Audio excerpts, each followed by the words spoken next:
আপনারা জানেন ভারতের মধ্যে 9,40,000 একর, প্রায় 10 লক্ষ একর জমি, প্রায় 10 লক্ষ একর জমি ওয়াকফ।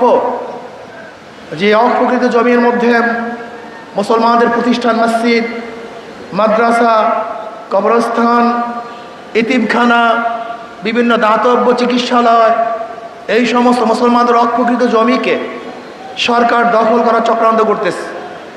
এক কথা চিরতরে মুসলমানদেরকে ভারতে উৎখাত করার যেই নীল নকশা মোদি এঁকেছে, এইটা খুব ভয়ঙ্কর। আমি মোদি সরকারকে স্মরণ করিয়ে দিতে চাই, ইন্ডিয়ান গেটে দেখুন 90,000 মানুষ মৃত্যুবরণ করেছিল ব্রিটিশ হটা আন্দোলনে। এর মধ্যে প্রায় 63,000 মুসলমান।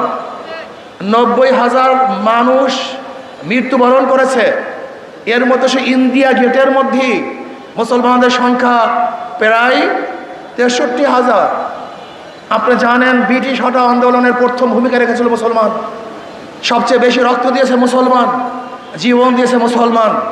মুসলমানের রক্তের বিনিময়েই ব্রিটিশ এদেশ থেকে হটতে বাধ্য হয়েছে। আমি মোদি সরকার